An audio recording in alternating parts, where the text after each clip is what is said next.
December 2nd, 1993, Medellin, Colombia.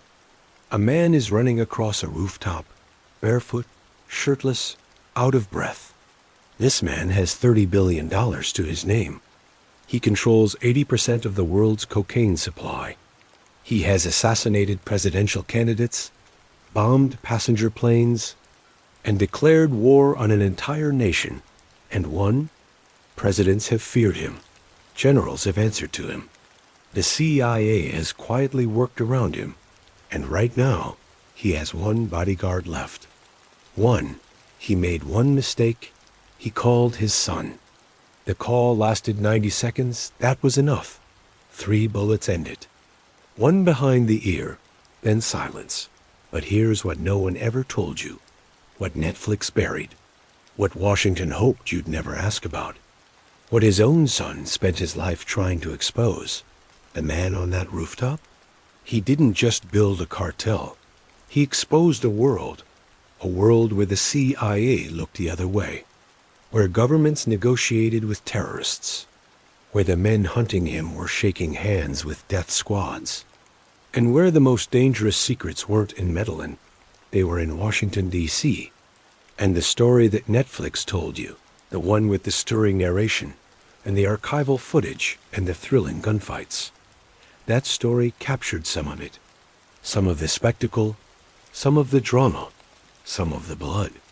But not all of the truth, not the part about Washington, not the part about the CIA, not the part about the men in suits in air-conditioned offices who played both sides of the war on drugs and have never once had to answer for it.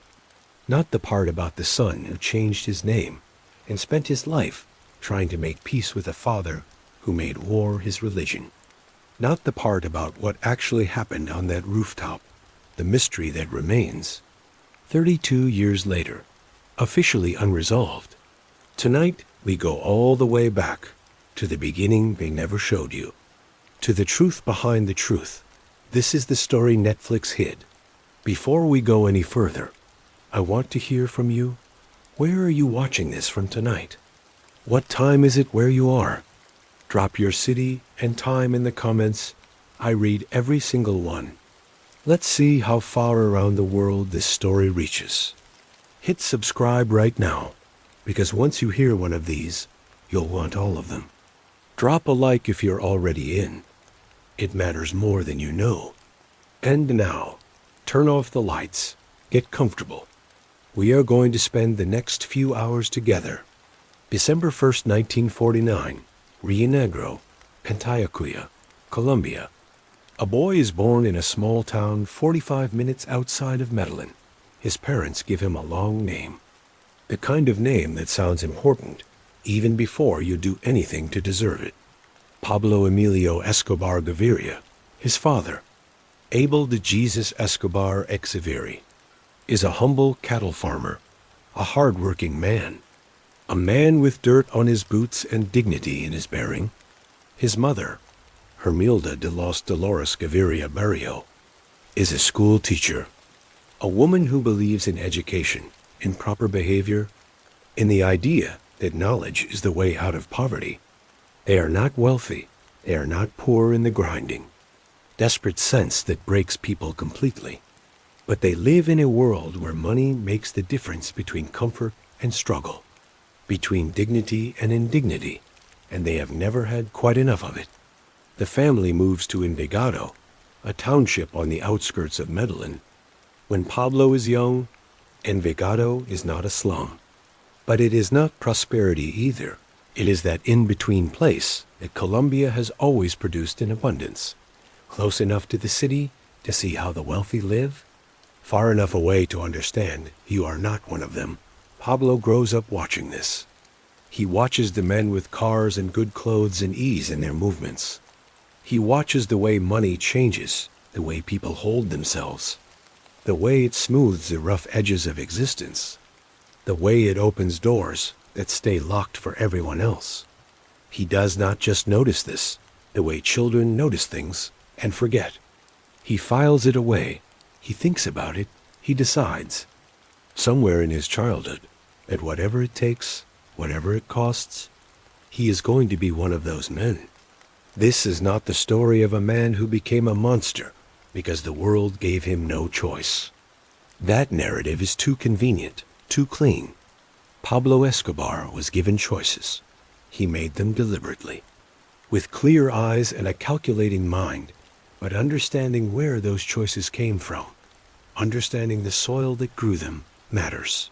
If you want to understand the full truth, Colombia in the 1950s and 1960s is a country still bleeding from a decade of civil conflict known as La Violencia, the violence, a period from 1948 to 1958, during which over 200,000 Colombians were killed in political warfare between liberal and conservative factions. The country that Pablo Escobar is born into is a country that has normalized blood, that has learned to live with death as a background note to everyday life. Institutions are fragile. The police are feared more than trusted by the poor. The government is a distant abstraction that passes laws but does not send roads or schools or hospitals to the neighborhoods where the Escobars live. Into this world, a boy with enormous ambition and no patience for the slow, legitimate path begins his career. He starts the way all self-made criminals start. Small, petty things, a kind of crimes that barely register. He steals tombstones from cemeteries. This detail, which sounds almost comedic in the retelling, is actually deeply revealing.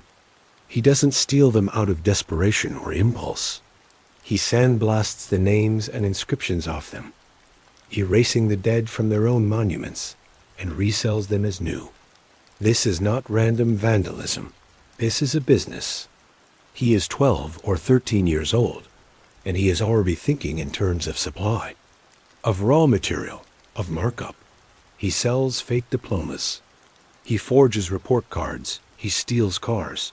By the time he is in his mid-teens, Pablo Escobar has already understood something that takes most criminals a lifetime to learn, that the law is not a moral boundary. It is an obstacle course, and the people who succeed are the ones who learn to navigate it, rather than confront it head-on. His first arrest comes in 1974. He is 24 years old, a car theft. Not the most impressive of charges, but he walks out of police custody quickly, and the experience does nothing to deter him. If anything, it clarifies his thinking. He is already operating in the world of contraband, cigarettes, alcohol, stereo equipment, household goods smuggled across borders and sold at a markup. He understands logistics. He understands the value of paying the right people to look the other way. He understands that in Colombia, in the early 1970s, the official economy and the shadow economy are not separate worlds. They are deeply, intimately intertwined. And then, somewhere in the middle of the 1970s, Pablo Escobar looks at the world around him and sees the same thing that a handful of other Colombian criminals are beginning to see: the greatest business opportunity in the history of organized crime. Cocaine. To understand Pablo Escobar, you have to understand the world he entered. You have to understand the cocaine boom of the 1970s, what it was, where it came from, and why a young man from the outskirts of Medellin was perfectly positioned to ride it to unfathomable wealth. Cocaine is not new. The coca plant has been cultivated in the Andes for thousands of years. Indigenous peoples of South America chewed coca leaves for stamina, for altitude sickness, for spiritual purposes.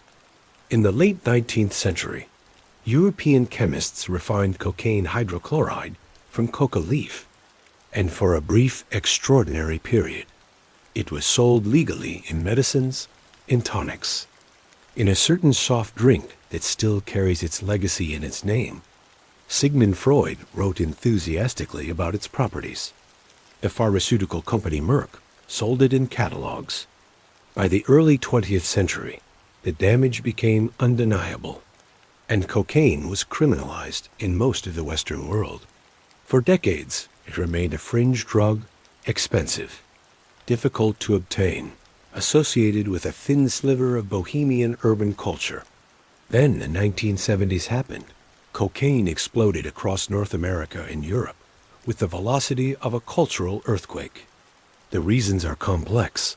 The post-Vietnam era created a generation looking for escape. The disco era turned cocaine into a status symbol, a party drug for the successful and the beautiful. Hollywood, Wall Street. The music industry. Cocaine moved through the glamour economy like wildfire. Demand soared. Prices were extraordinary. A gram of cocaine in New York in the late 1970s could sell for well over $100. The margins on cocaine made every other criminal enterprise look like a hobby. And the world's natural supply of coca leaf happened to grow primarily in Peru, Bolivia, and Ecuador, the Andean nations sitting right next to Colombia.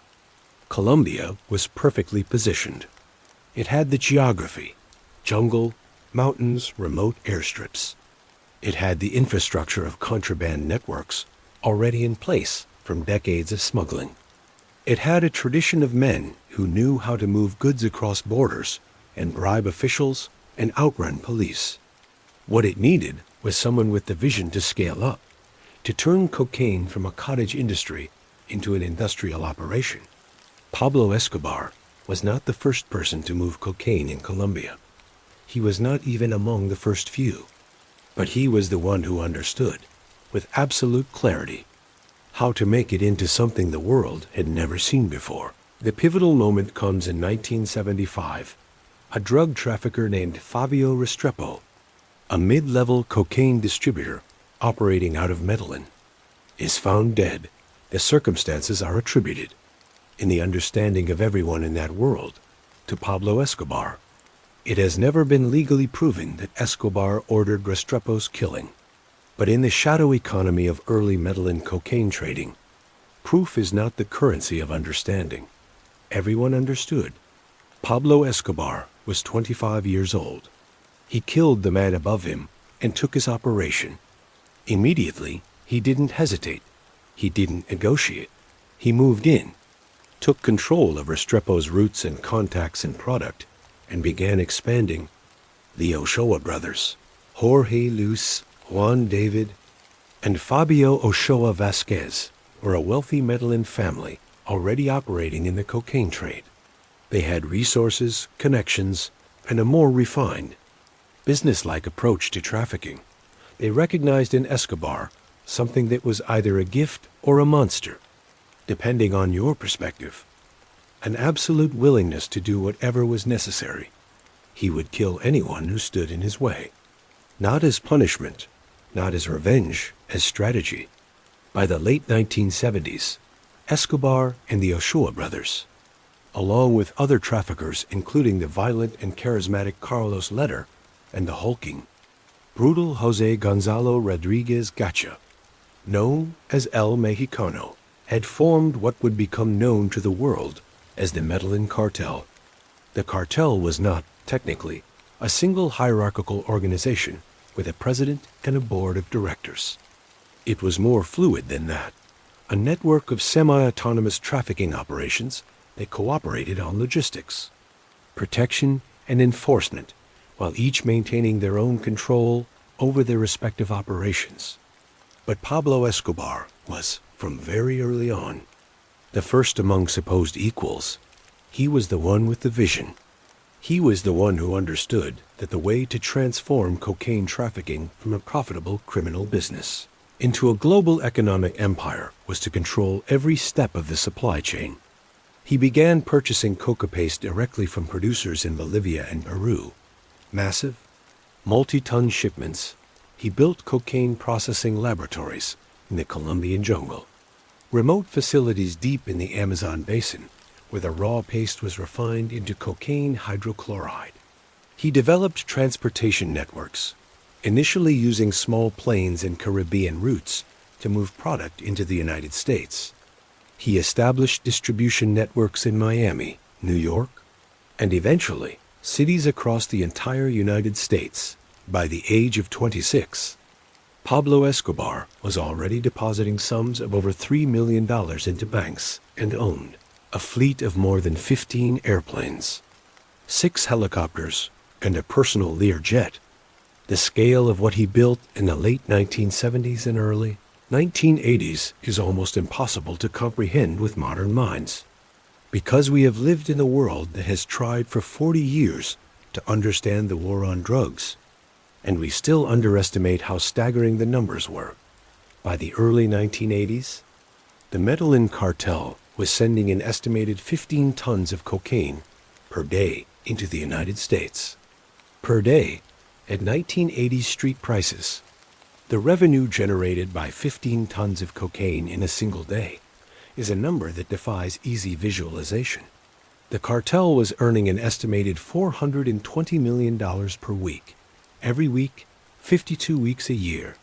Pablo Escobar's personal net worth climbed to an estimated $30 billion, landing him on Forbes magazine's list of the world's wealthiest individuals, an extraordinary, surreal fact that was simply published in the magazine alongside shipping magnates and oil barons as though it were perfectly normal.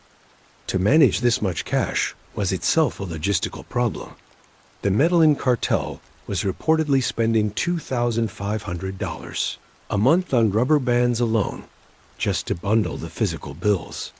They were burying money in fields, packing it into warehouse walls, losing track of tens of millions of dollars in stashes that were never recovered. Pablo Escobar himself once acknowledged that he wrote off approximately 10% of his annual income, roughly $3 billion, to losses caused by rats, eating the cash in storage and moisture rot destroying bills he didn't have time to count. In one desperate night during his years on the run, when his daughter Manuela was shivering from cold in a safe house, he reportedly burned $2 million in cash to keep her warm. These are the numbers behind the story, the numbers Netflix showed you as background detail, the numbers that make the cartel feel mythological rather than real. But Escobar was not just building an empire of money. He was building a system of power that reached into every corner of Colombian society, political, judicial, military, and cultural. And to understand how he did that, you have to understand the two instruments he used with equal facility. Plata o plomo, silver or lead, bribe or bullet. This was not a slogan. This was a governance philosophy. It was how Pablo Escobar managed an entire nation. You receive the offer, the silver, the money, the arrangement, the comfortable accommodation with reality, and you either accept it or you receive the alternative. There was no third option. There was no negotiation after the initial offer. There was no appeal.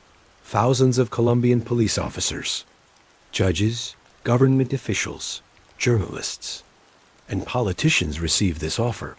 The overwhelming majority took the silver. This was not weakness. This was rationality.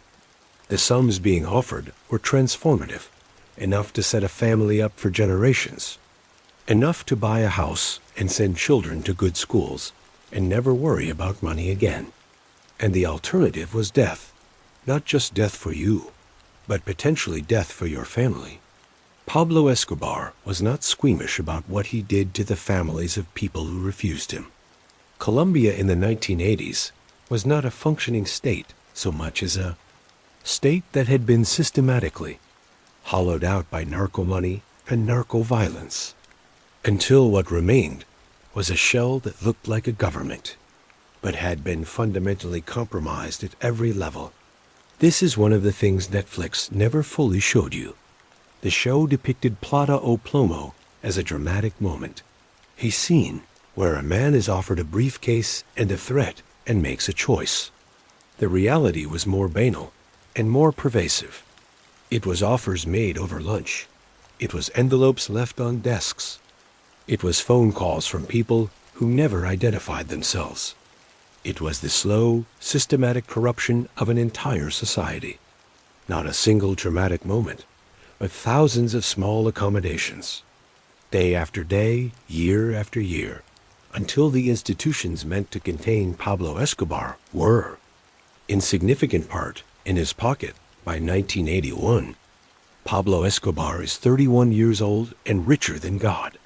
He builds Hacienda Naples, named after Naples, Italy, because why not, when you have $30 billion and no one to tell you no? The estate sits between Bogota and Medellin in the Magdalena Medio Valley. It covers approximately 3,000 acres. Though some estimates place it closer to 7,000, Escobar reportedly spent $63 million building and stocking it. The entrance gate of Hacienda Naples is adorned with the small white Piper PA-18 plane that Escobar used on his first cocaine run to the United States. Mounted like a trophy, a declaration, he is not hiding what he is. He is celebrating it. Inside the estate, he builds a private airport, a helipad, a bullfighting arena, a soccer field, artificial lakes, several swimming pools, a sculpture garden featuring life-size concrete dinosaurs, because he has a strange affinity for them, and most memorably, a private zoo. The zoo is not a small collection. Escobar fills it with giraffes, elephants, ostriches, exotic birds, rhinoceroses, and 4 hippopotamuses imported from Africa. The hippos in particular will outlast everything else about Pablo Escobar's story in a way that is both bizarre and darkly poetic. When the estate was eventually seized by the Colombian government after his death, the large animals were transferred to other zoos. But the hippos, which had already begun breeding in the estate's lagoons and surrounding waterways, proved impossible to relocate. Today, more than 3 decades after Escobar's death, the Colombian river system is home to an estimated 150 hippopotamuses, an invasive species, thriving and expanding, the accidental ecological legacy of a dead drug lord. The cocaine hippos, as they are popularly known, are now a significant concern for Colombia's biodiversity, and they are likely there to stay. This detail, the hippos, feels emblematic of Pablo Escobar's entire legacy. He built something so disproportionate, so extreme, so far beyond any normal human scale, that even after his death, after the gunfight and the rooftop and the photographs and the headlines, pieces of what he created continue to live and grow and spread in ways that no one can fully control. But back to 1981, back to the man at the height of his power, hosting parties at Hacienda Naples for politicians and celebrities and cartel associates. Back to the man throwing enormous amounts of money at the poor neighborhoods of Medellin. This is the Robin Hood dimension of Pablo Escobar, the one that Netflix acknowledged but never fully interrogated. Because it is genuinely uncomfortable, Escobar built housing projects for Medellin's poor. He constructed schools. He funded hospitals. He built and lit soccer fields in the barrios. Because in Colombia, soccer is not a sport. It is religion, community, identity. He sponsored local teams and gave poor children in the slums something to do with their evenings that didn't involve petty crime. He called his charitable operation Medellin Without Slums, and he genuinely changed the physical landscape of the poorest parts of the city. He was cheered when he walked through certain neighborhoods, the way a head of state is cheered. People named their children after him. When he was later on the run, hiding in slum houses throughout Medellin, the poor of that city protected him, not just from fear, but from genuine loyalty, because he had done things for them that the government had never bothered to do. Understanding this requires sitting with a deeply uncomfortable truth. A man can simultaneously build schools and order the massacre of civilians. A man can be the most lethal criminal in his country's history and be genuinely loved by hundreds of thousands of people. The moral simplicity that makes good television. The clear villain. The clear hero does not survive contact with the actual story. The Colombian government in the 1970s and 1980s had largely abandoned the urban poor. Social services were minimal. Infrastructure was inadequate, and the institutions that were supposed to protect citizens were either absent or corrupt. Pablo Escobar stepped into that vacuum with money and with visibility. He showed up. He handed out cash at community events. He was photographed with children in his arms and soccer balls at his feet. He was called El Padrino, the Godfather, and the comparison was not ironic. People meant it with warmth. Netflix showed you glimpses of this. What Netflix did not show you was the full depth of the political calculation behind it. Because Pablo Escobar's generosity was not purely altruism, it was infrastructure.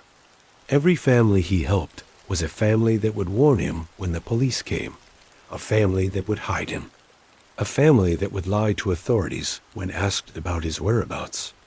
His charity was, among other things, the construction of a human shield. But even understanding the calculation does not erase the reality of what was built. Schools that educated children, houses that protected families from weather and violence, soccer fields that gave communities a center. The cynicism and the genuine benefit coexisted. Both were real.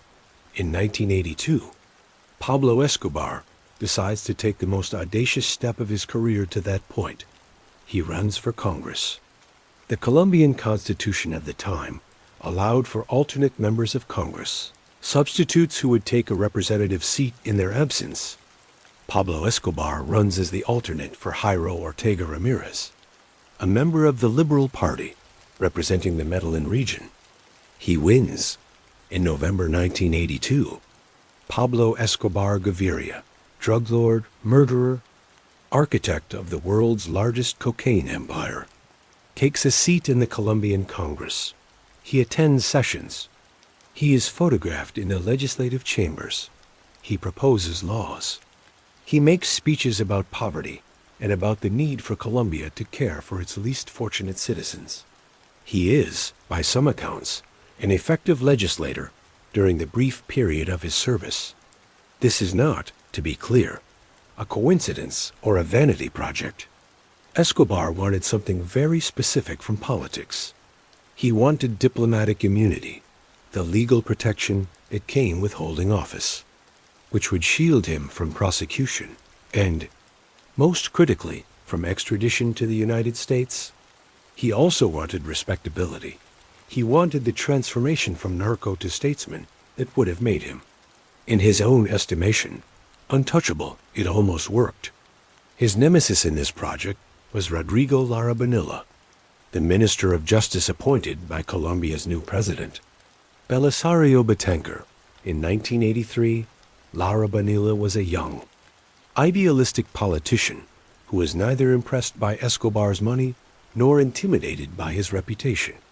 He launched a public campaign to expose what everyone in Colombian politics privately understood but had agreed to politely ignore, that Pablo Escobar was a cocaine trafficker. Lara Bonilla held up documents in Congress. He named Escobar explicitly. He presented evidence of the origins of his wealth. He made the case, loudly and publicly, that a drug kingpin was sitting in the Colombian legislature. The response from most of Colombian politics was silence. Some of Escobar's allies tried to fight back. There were accusations and counter-accusations, but Lara Bonilla held firm. Escobar, facing exposure and the collapse of his political ambitions, resigned from Congress in January 1984. 3 months later, on April 30th, 1984, Rodrigo Lara Bonilla was shot dead on a Bogotá highway. He was traveling in a motorcade when 2 gunmen on motorcycles pulled alongside his car and opened fire. He died in the attack. He was 36 years old. The assassination of Rodrigo Lara Bonilla was not just a murder. It was a declaration of war. It was Pablo Escobar announcing, in the clearest possible terms, that Colombia's institutions would pay a blood price for attempting to hold him accountable. It was the moment that transformed Escobar from a criminal who could be managed into a criminal who could not be contained. The Colombian government declared a state of siege. President Betancur, faced with the assassination of his own minister, by a drug cartel, finally signed the extradition order, the legal mechanism that had been on the books since a 1979 treaty with the United States, but had largely sat unused. The first extradition of a Colombian drug trafficker to the United States was carried out in 1984. For Pablo Escobar, extradition was not just a legal threat, it was existential. Colombia's prisons, as we will see, were places where he could operate with relative freedom, buying guards and judges and maintaining his empire. American prisons were something else entirely.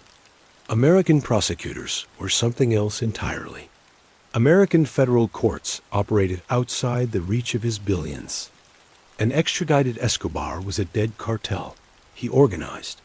He created a front organization called Los Extraditables, the Extraditables, ostensibly a shadowy group of criminals threatened by the extradition treaty. But in reality, as one of the Ochoa brothers later explained in a 2000 interview with PBS Frontline, essentially a nickname Escobar gave himself.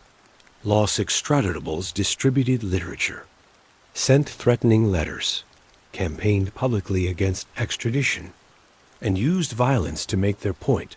Their letters and communiques closed with a line that became infamous in Colombia. "We prefer a grave in Colombia to a prison in the United States." And then the violence began. Not the contained, targeted violence of cartel-on-cartel warfare that Colombia had grown accustomed to.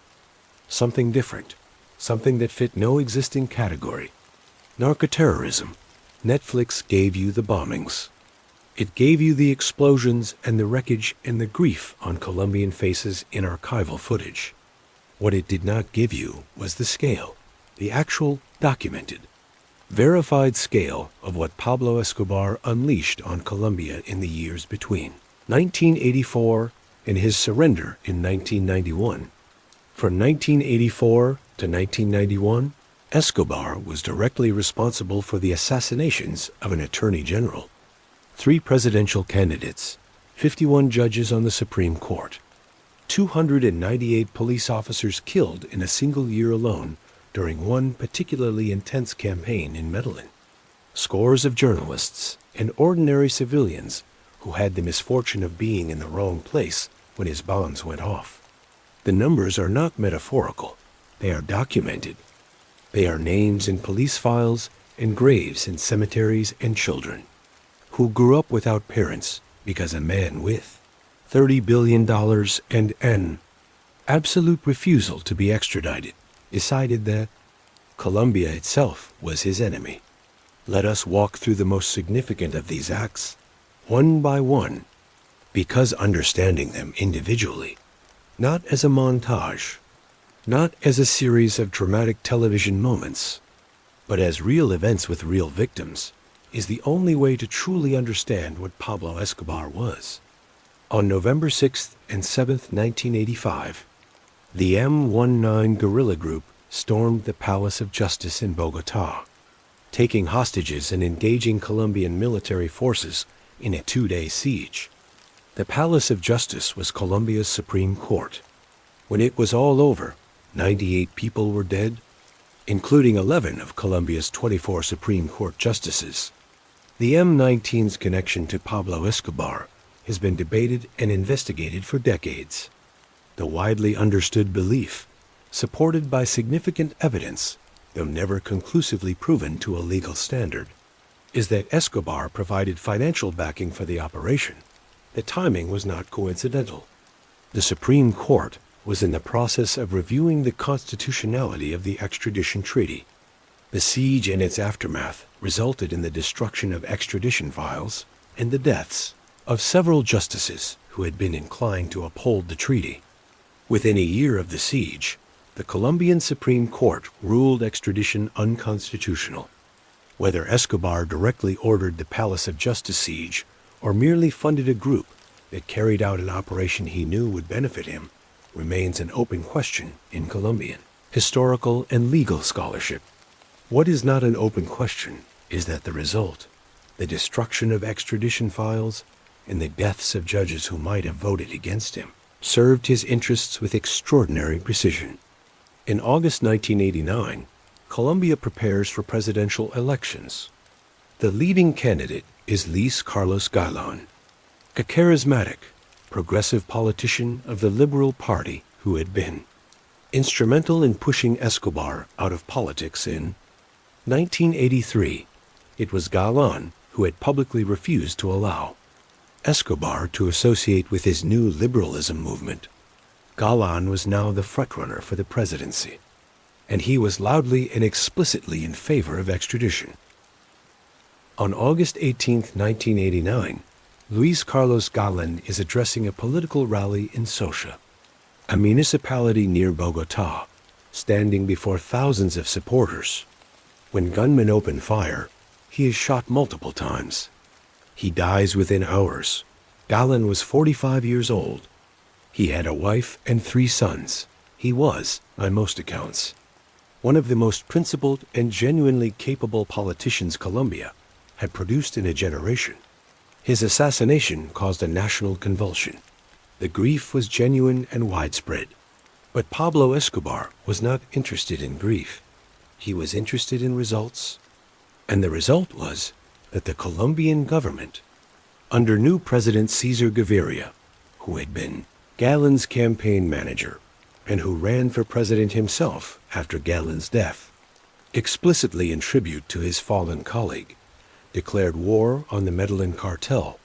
3 months after Galán's murder, on November 27, 1989, Avianca Flight 203 takes off from Bogotá's El Dorado International Airport, bound for Cali. On board are 107 passengers and crew. In the cargo hold, hidden in the seat pocket of a passenger, is a bomb constructed by Escobar's explosives experts. The intended target, Cesar Gaviria, did not board the plane. He missed the flight. Intelligence later suggested Escobar believed Gaviria would be on board. The bomb detonates at approximately 30,000 feet. The plane comes apart in the air. All 107 people on board are killed. Among the dead are 2 agents from the United States Drug Enforcement Administration, an act that shifts the entire equation of American involvement in the hunt for Escobar. 9 days later, on December 6, 1989, a truck bomb is detonated outside the DAS, the Administrative Department of Security, Colombia's National Intelligence Agency, in Bogotá. The explosion is enormous. 63 people are killed. More than 600 are wounded. A building adjacent to the DAS headquarters, primarily occupied by civilians, is partially destroyed. This was not a targeted assassination. It was mass murder as political messaging in Medellin itself. Beginning in 1989 and escalating through 1991, Escobar launched a direct campaign against the city's police force. He offered a bounty. The specific amount varied over time and across different accounts, but figures cited range from $1,000 to $4,000 per police officer killed. In 1991, at the height of this campaign, the Medellin Police Department was losing officers at a rate that made the homicide statistics almost incomprehensible. Colombia recorded 27,000 murders in 1992, a rate that made it, statistically, the most violent country on earth that year. Medellin itself was the murder capital of the world. These are not television statistics. These are human beings. These are mothers and fathers and sisters and brothers.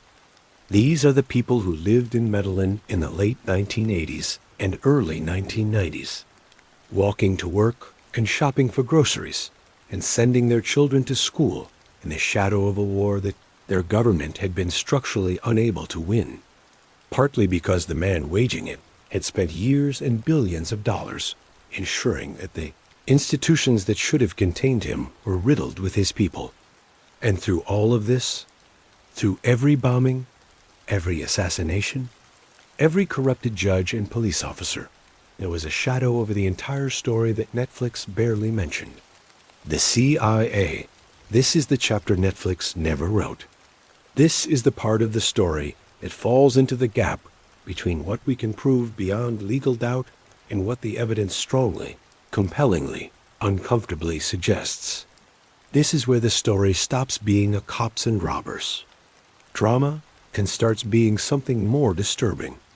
A story about power and complicity and the particular cowardice of powerful nations when it comes to accounting for their own role in the disasters they help create. Let us be precise about what is established fact and what is established suspicion. In the early 1980s, the United States was deeply involved in Central America. The Reagan administration was fighting, in every available way, to prevent the spread of leftist governments in the region, particularly in Nicaragua, where the Sandinista government had taken power in 1979. To fight the Sandinistas, the CIA was funding, training, and equipping a rebel force known as the Contras. In 1984, the United States Congress, alarmed by the scope of American involvement in Nicaragua, passed the Boland Amendment, which explicitly prohibited any further American military or intelligence assistance to the Contras. The Reagan administration, faced with this legal prohibition, looked for other ways to fund the Contras. What followed became known as the Iran-Contra affair, a complex web of illegal arms deals and covert funding operations that represents one of the most significant political scandals in American history.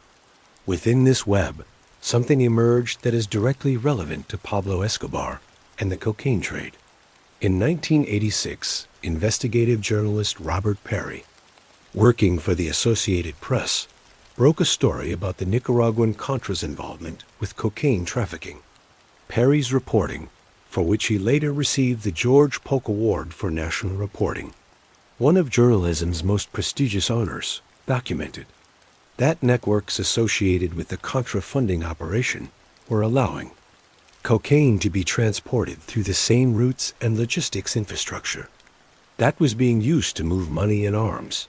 In 1996, journalist Gary Webb published his landmark Dark Alliance series in the San Jose Mercury News, which went further, documenting connections between CIA-supported Contra networks and the crack cocaine epidemic that had devastated African-American communities in Los Angeles and other American cities through the 1980s. Webb's reporting was initially attacked ferociously by the major American newspapers. His career was destroyed, and he died in 2004 under circumstances ruled a suicide 2 decades later. The essential core of his reporting has been broadly validated. In 1998, the CIA's own inspector general produced a report acknowledging that the CIA had been aware of drug trafficking by Contra networks and had failed to report it to the Department of Justice. Where does Pablo Escobar fit into this? He sits at the intersection of several uncomfortable realities. The Medellin cartel's cocaine was moving through some of the same Central American logistics corridors that the CIA was using or monitoring for its Contra operations. The question of what the CIA knew about these shipments, and what, if anything, they did to facilitate or ignore them in exchange for access to the network, remains formally unresolved, but informally damning. Juan Pablo Escobar, Pablo Escobar's son, now living under the name Sebastian Marroquin in Argentina, published a book in which he claimed his father worked with the CIA. This claim, made by a man with obvious complexity in his position, and therefore not to be taken without scrutiny, nonetheless aligns with what other sources have described. Former agents, former politicians, and investigative journalists have discussed these connections in documents that are in the public record.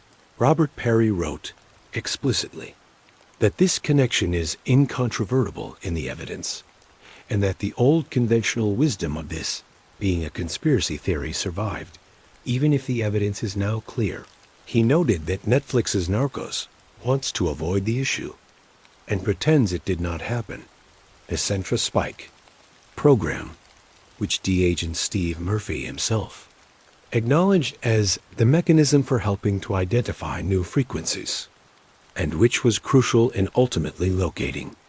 Escobar in 1993 was a CIA intelligence operation using specially equipped aircraft to intercept radio communications. This same CIA infrastructure that eventually helped take Escobar down was, in an earlier era, operating in the same regional space as the cocaine networks.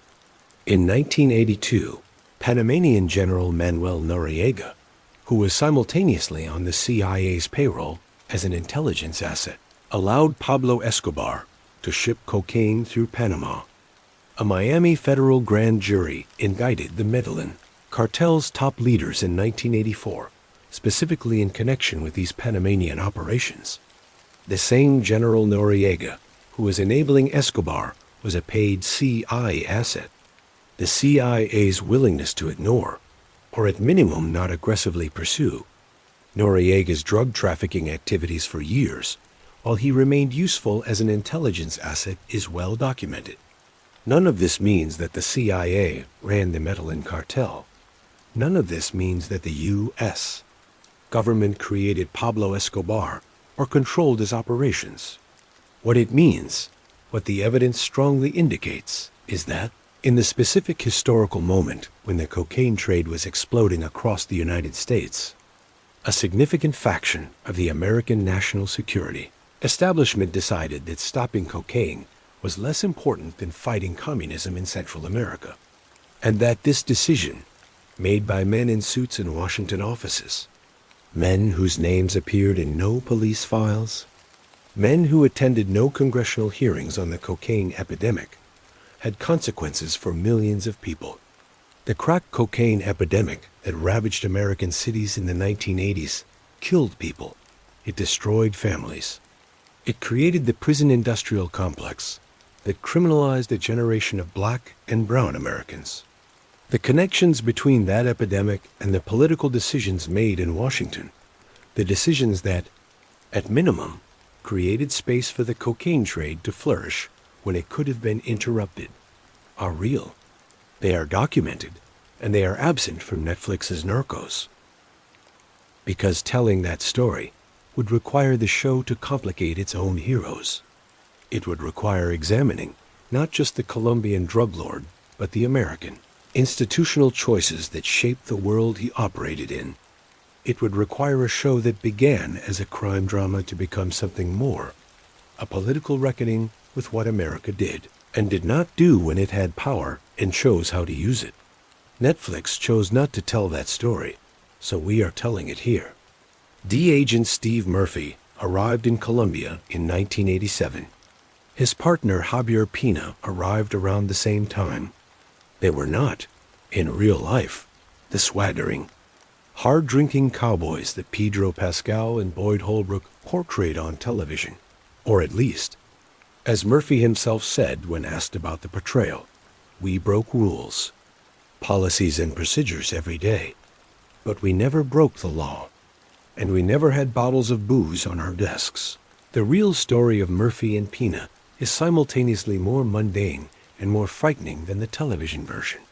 They were professional men doing an extraordinarily dangerous job in a country that was, in the late 1980s and early 1990s, being torn apart from the inside. Pablo Escobar put a bounty on their heads, $300,000 each. In the Colombia of 1990, $300,000 was an almost incomprehensible sum to most people. Murphy and Pina were not abstract government adversaries to the cartel. They were targets with a price. And everyone in Medellin knew it. For the final 18 months before Escobar was killed, Murphy and Pina lived on a Colombian National Police military base. They did not go out casually. They did not walk the streets of Medellin in the evening and have dinners in restaurants. They existed within the fortress of official protection, because to do otherwise was to invite the bounty to be collected. Netflix showed Murphy's wife evacuating to Miami when the threats became too severe. Murphy's actual wife stayed in their home in Bogota. She was not happy that the show misrepresented this, a small lie embedded in a larger story. but symptomatic of how the show treated real people's lives as raw material to be reshaped for dramatic convenience. Murphy and Pina were not the heroes who brought down Pablo Escobar, in the sense the show implies, as though their personal skill and determination were the primary factors. The reality is more complicated. They were important parts of a large, international, multi-agency operation that also included hundreds of Colombian police officers. A special forces trained unit called the Search Block, the IA's Centra Spike surveillance program, the informant networks developed by the Search Block, and in ways that remain deeply controversial, the violent vigilante organization called Los Pepes. Javier Pina, the real Javier Pina, acknowledged in a public interview that he had unwittingly worked with a death squad leader to help locate Escobar in 1993. This admission, made casually, in the context of a speaking tour he and Murphy were doing after retirement, represents a significant revelation that Narcos never showed its audience. The USD agent who helped bring down Pablo Escobar did so partly through cooperation with a paramilitary death squad. Netflix's portrayal of Pina's involvement with the Cali Cartel, which forms the backbone of Narcos Season 3, was fabricated. Pina's actual role was confined to the Medellin cartel investigation. Pedro Pascal was playing a fictionalized, dramatically convenient version of a real person, and that fictionalization was presented in a show that heavily emphasized its basis in reality. This matters not because it invalidates the show's entertainment value, but because the show's authority, its documentary-style editing, its use of real archival footage alongside the drama, its insistence on its factual grounding, was used to sell a story to millions of viewers who walked away believing they understood what actually happened. They did not. They understood what Netflix chose to show them. By 1991, Pablo Escobar is exhausted, not broken, not defeated, but worn down by the constant warfare, by the cascading international pressure, by the relentless manhunts, by the terror campaign that had transformed him from a feared but tolerated figure into a universally reviled one. The bombing of Avianca Flight 203 in particular had been a catastrophic miscalculation, killing 107 people, including 2 American D agents, had triggered a level of U.S. government engagement that made Colombia feel like an occupied territory. He has also paradoxically won something in 1991. Colombia adopts a new constitution, and in that new constitution, extradition is banned. Pablo Escobar's terror campaign, the bombs, the assassinations, the rivers of blood, has succeeded in its primary objective. He will not be extradited to the United States, faced with this concession, and facing a government that genuinely believes it cannot contain him militarily and is looking for a face-saving exit. Escobar negotiates a surrender. The terms are extraordinary. He will surrender to Colombian authorities. He will serve a sentence, 5 years on charges of drug trafficking and other crimes. He will not be extradited. He will not be held in a regular Colombian prison. He will instead serve his sentence in a facility he designs and builds himself, La Catedral. The name means the cathedral. It is situated high in the mountains above Envigado, southeast of Medellin. The location is deliberately chosen.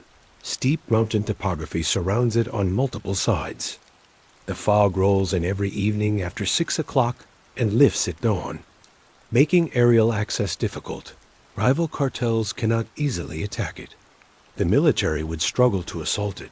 The compound is built to Escobar's personal specifications, and the specifications are not those of a prison.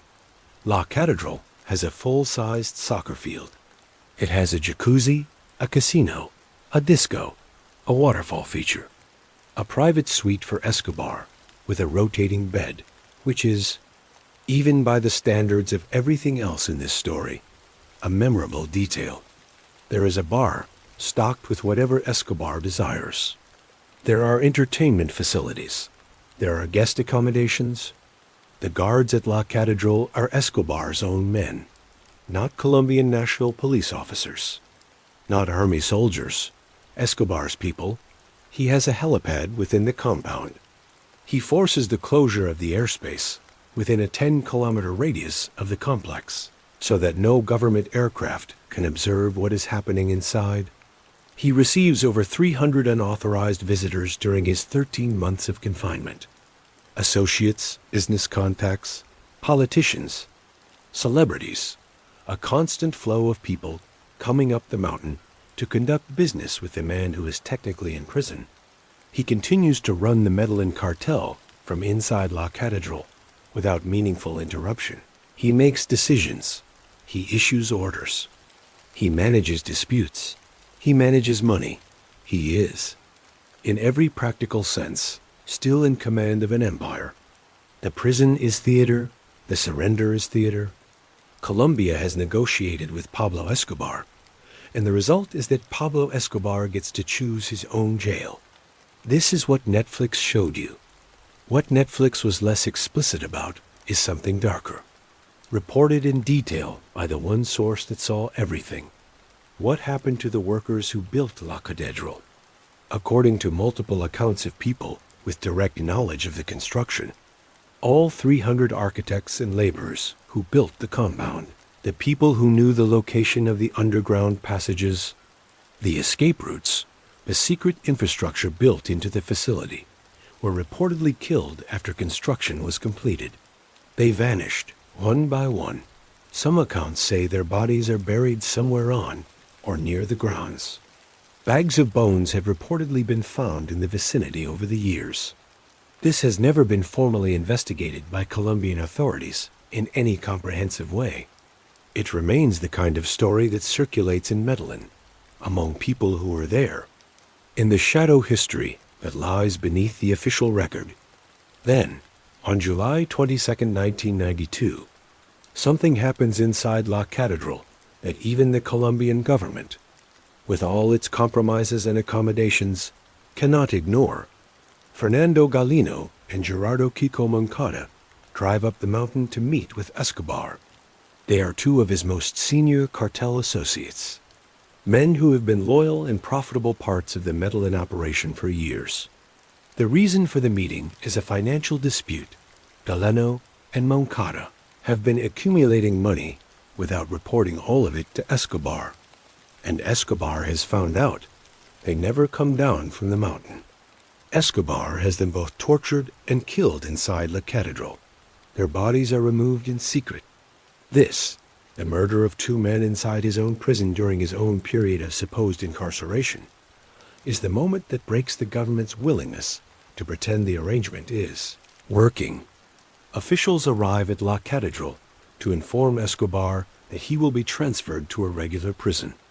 What happens next is disputed in its details, but the outcome is clear. Escobar holds the arriving officials hostage briefly, then uses the resulting chaos to escape. Netflix's Narcos portrays this escape as a dramatic, cinematic event with large-scale violence. The accounts of Escobar's son and others who examined the episode closely suggest it was more prosaic. When the government announced the transfer, Escobar slipped out through a section of the outer wall that he had deliberately ordered be built with weak mortar, an escape route he had engineered into the construction of his own prison from the very beginning. He had always planned to leave. One guard was killed in the escape, not a dramatic battle, a single death, and then Pablo Escobar walked into the Colombian mountains, and the greatest manhunt in the history of South America began. The search block is established as the specific unit dedicated to finding Pablo Escobar.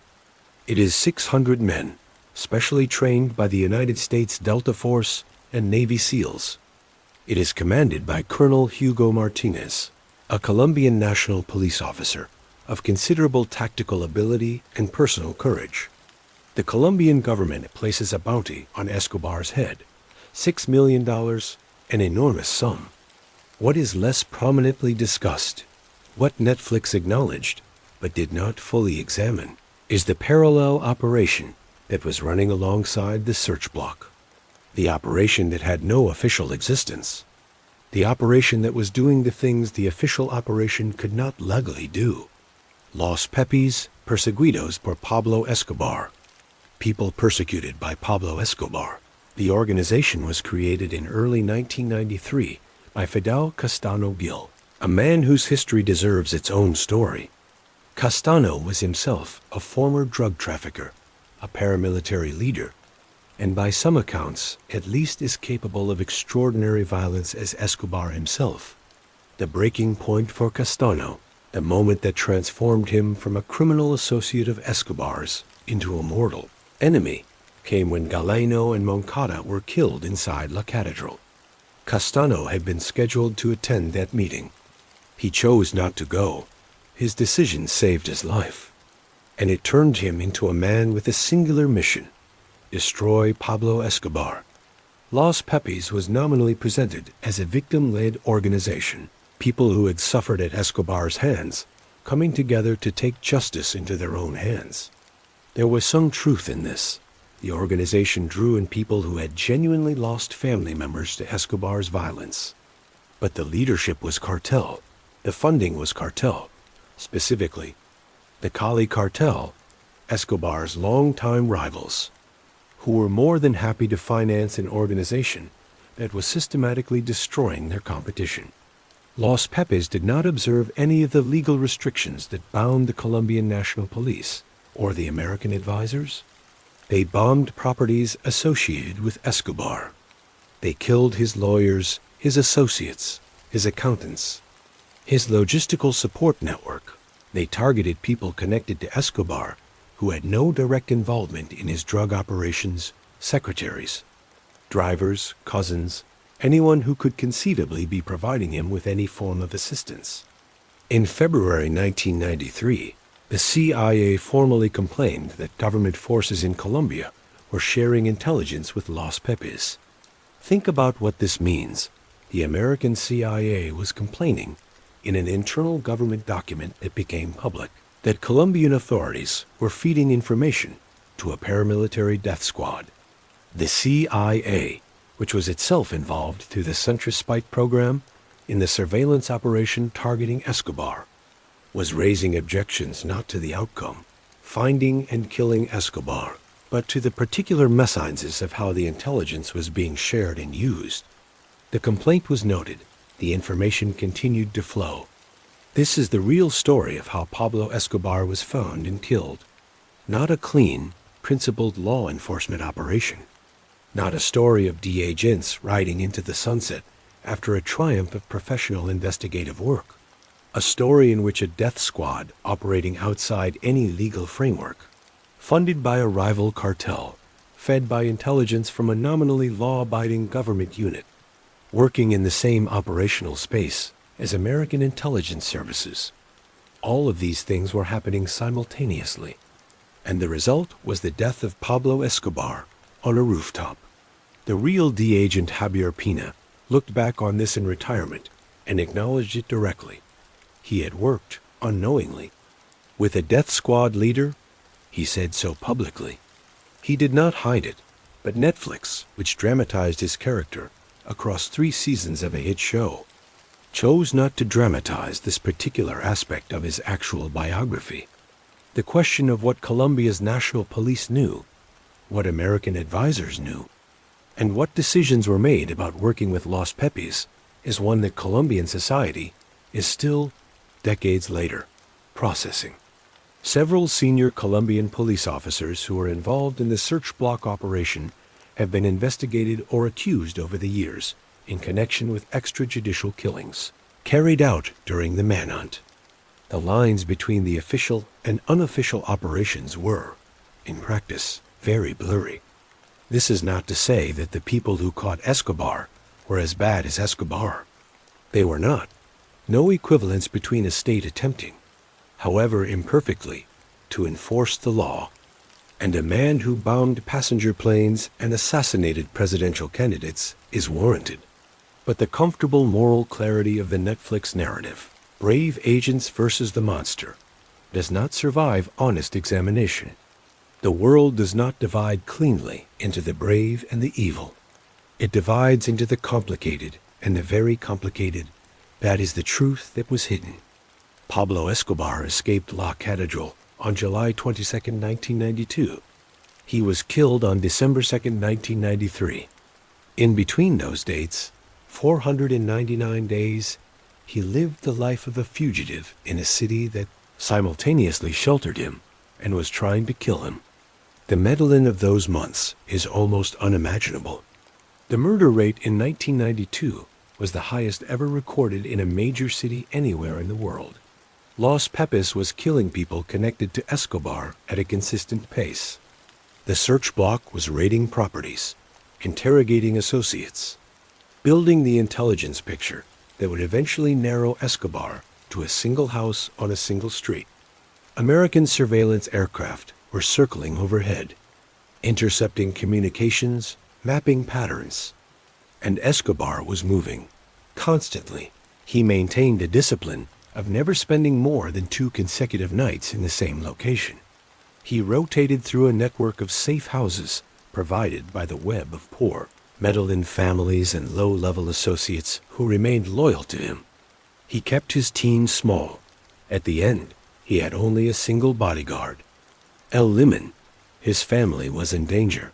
His wife Maria Victoria and his children, Juan Pablo and Manuela, were targeted by Los Pepes and became, in a cruel irony, the instruments that eventually led to his death.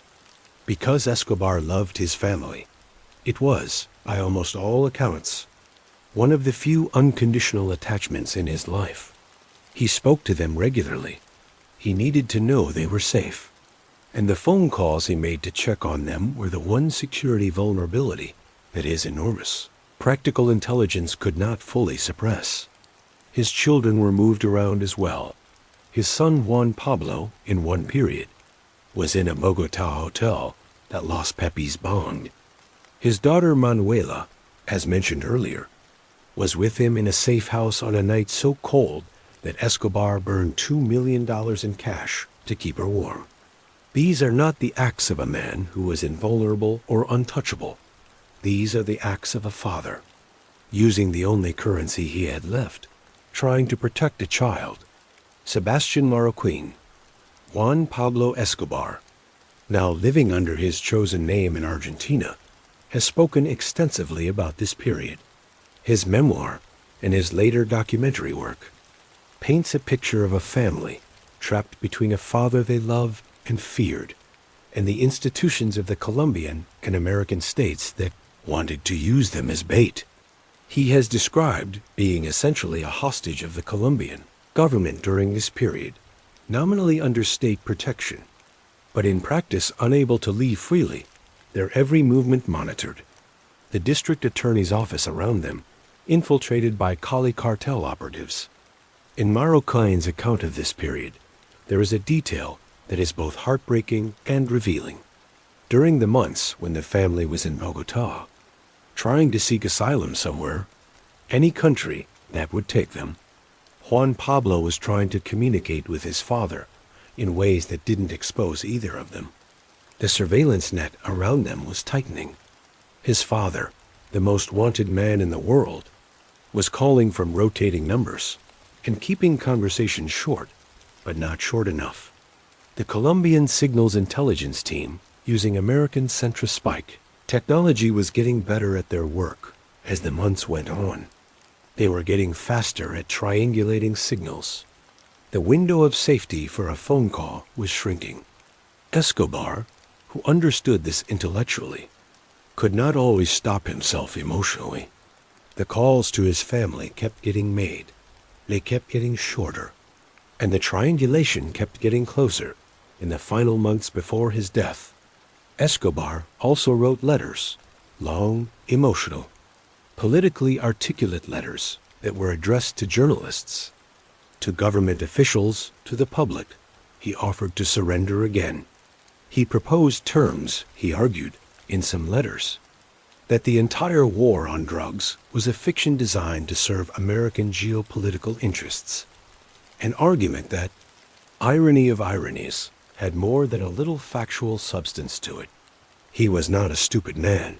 He was a criminal who had, over the years of his empire, developed a sophisticated understanding of geopolitics and institutional power. But he was also, in these final months, increasingly isolated in a way that his intelligence could not fully compensate for. He had started with an empire of thousands of people and billions of dollars. He had ended up in a borrowed house with one bodyguard and a radio. And on the evening of December 1st, 1993, his 44th birthday, he celebrated in the only way available to him: cake, wine, and marijuana in the house on Cale 79B in the Los Olivos neighborhood of Medellin. Whether he knew it was his last birthday is a question his family has thought about. His son believes he did.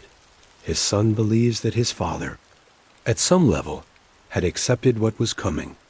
The next day, December 2nd, 1993, Pablo Escobar picked up the phone and called his son.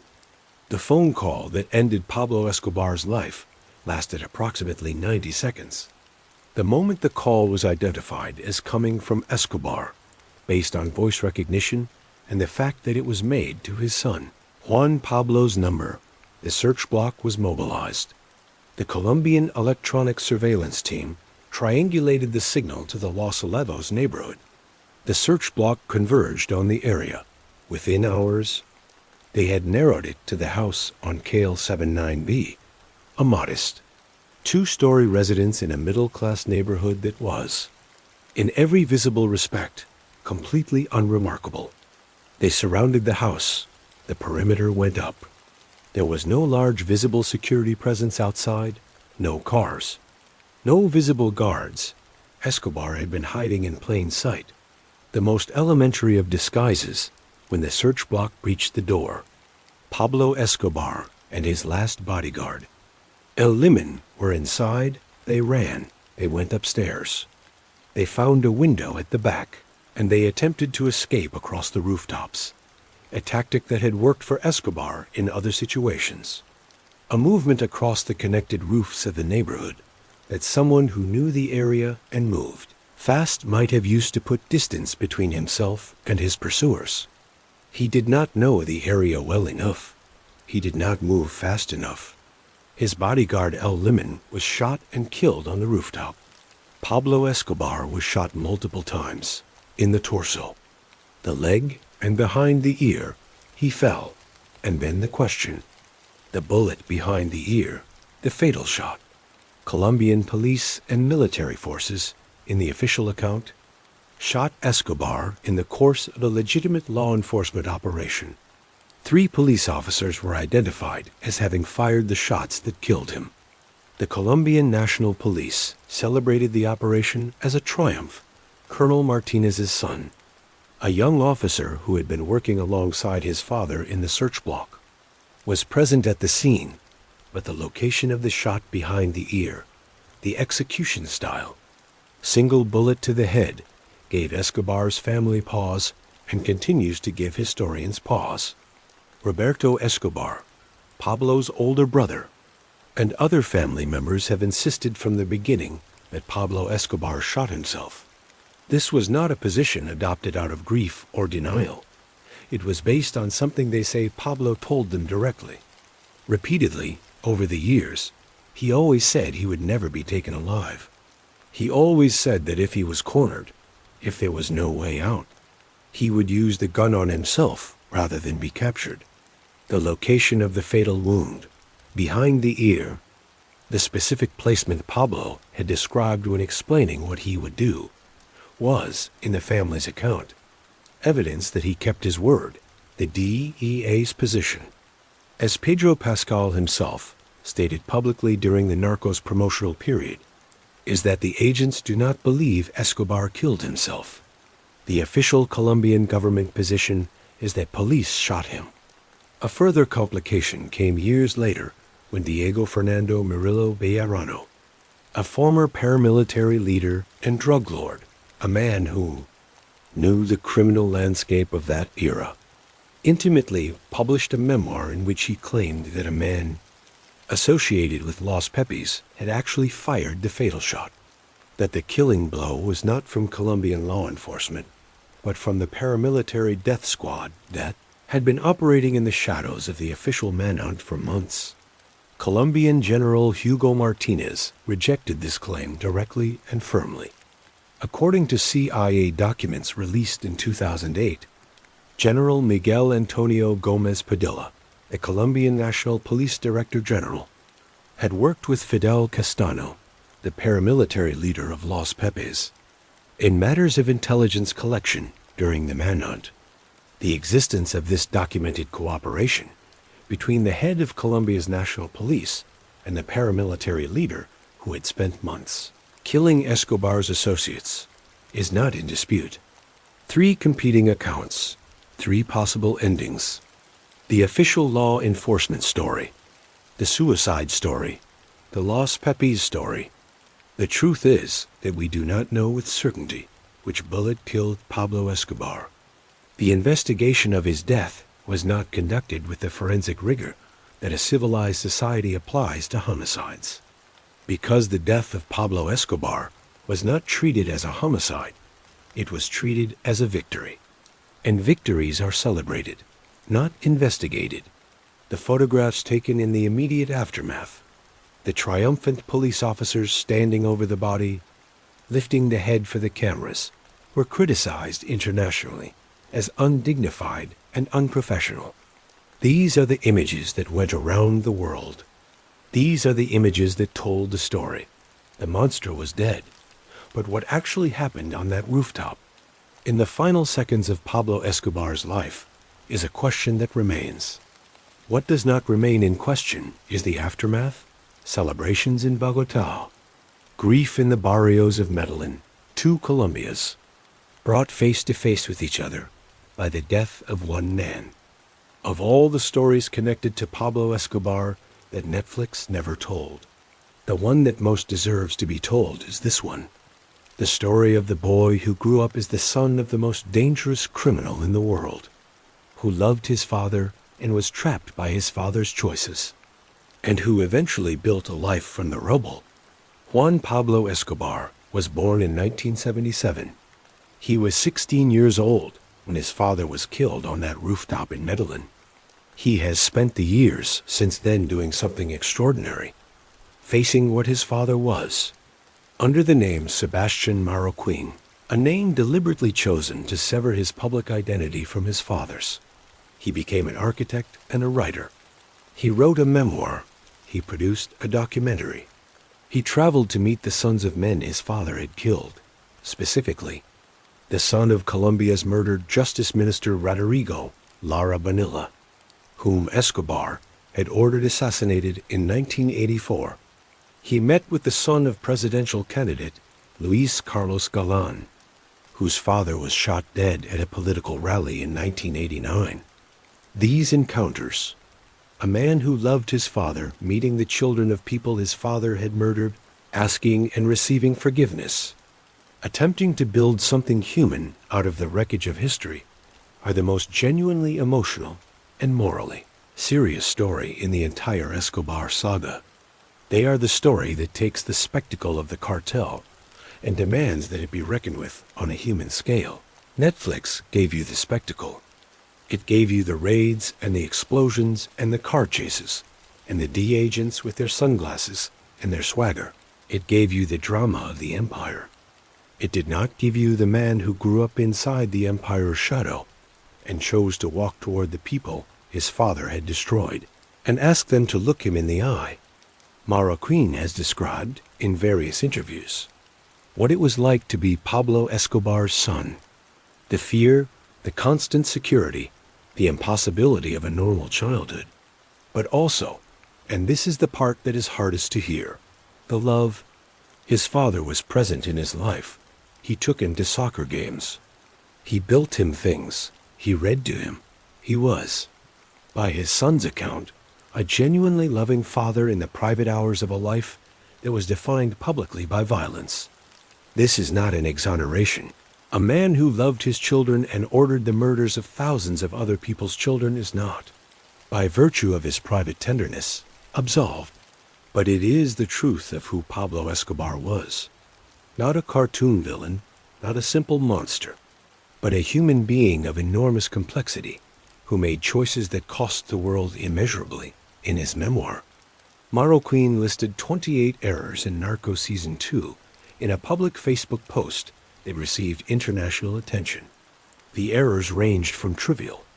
Escobar was a fan of Deportivo Independiente Medellin, not Atlético Nacional, as the show depicted, an error that is, in Soccer Mag Colombia, more than trivial to substantive. His uncle Carlos Jano was depicted as a drug trafficker and given a death that involved an alleged confrontation, when in reality, he was kidnapped and tortured by Los Pepes and was, by his nephew's account, a man of impeccable character. His grandmother, Escobar's mother, was depicted in the show in ways that the family disputes. His mother never spoke with journalist Virginia Vallejo after escaping La Catedral. The district attorney who appeared to be protecting the family was, in Marroquin's account, not a helper, but a representative of a system infiltrated by the Cali Cartel, making the family effective hostages of the state while presenting themselves as protectors. Marroquin's corrections were not, in the main, corrections of dramatic license in the way that all adaptations involve. They were corrections of a pattern of the show taking real people, including his family, and reshaping them for dramatic convenience in ways that cause real damage to real reputations and real lives. The show never acknowledged these corrections publicly. Netflix declined to amend anything when Escobar was killed in December 1993. The Medellin cartel effectively ceased to function as a significant force. Its infrastructure had been dismantled by the search block, its financial networks disrupted, its key personnel killed, jailed, or scattered. But cocaine did not stop. The world did not stop wanting cocaine. The United States did not stop consuming cocaine. The demand that had made Pablo Escobar worth $30 billion remained constant. All that changed was who supplied it. The Cali Cartel, the organization led by the Rodriguez Orellana brothers and Jose Santa Cruz Londoco, which had been operating parallel to and competing with Medellin for years, stepped smoothly into the vacuum, where the Medellin cartel was defined by violence and confrontation. The Cali Cartel preferred a more corporate model. They bribed more and bombed less. They cultivated political connections more carefully and military confrontations less eagerly. They were, in the language of the American businessmen, they were becoming rich alongside, better operators. For a brief period in the mid-1990s, the Cali Cartel controlled an estimated 80% of the global cocaine supply, the same market share that Medellin had once held.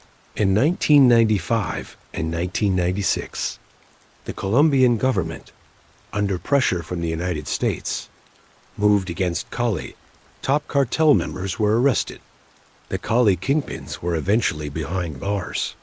Narcos Seasons 3 and 4 dramatized this story with Pedro Pascal's Javier Pina character at the center of it, except that the real Javier Pina's involvement with the Cali Cartel investigation was essentially fabricated for dramatic purposes. His role, as he himself has confirmed, was in the Medellin investigation. The show needed him as an anchor, a continuity character to carry viewers from one cartel story to the next, and so it invented a role for him that he did not actually have. This is worth sitting with. A show that used archival footage of real events, that had real D-agents as technical consultants, that was sold to its audience as a factual account of what really happened. That show invented a major character's central actions in 2 entire seasons because the true story didn't fit the narrative structure they wanted. The real story of the Cali Cartel's takedown involved different people, Colombian law enforcement, different American intelligence assets, political decisions made in Bogota and Washington that are their own complex story. But that story did not have a pre-existing character that audiences knew and loved.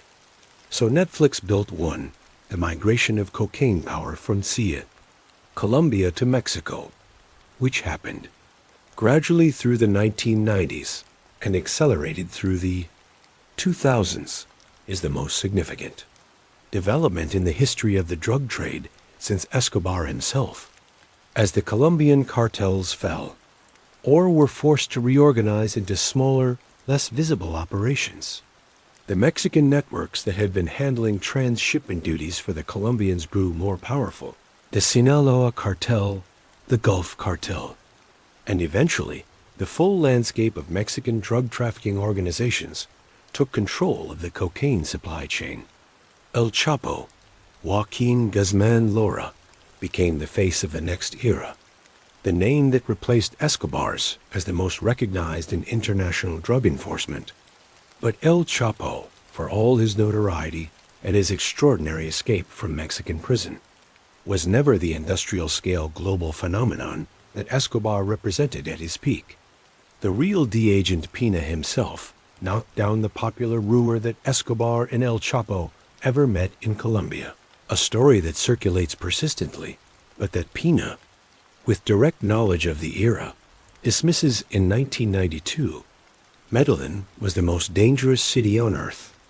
The homicide rate was extraordinary, even by the standards of cities that had been through wars. In a single year, the city recorded murders at a rate that no major metropolitan area had come close to.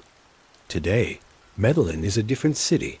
It would be an exaggeration to say that the transformation is complete, or that it is without complications.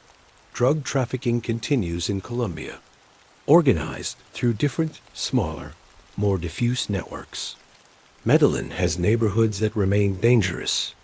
Poverty and inequality, the root conditions that Pablo Escobar grew up in and exploited, have not been eliminated.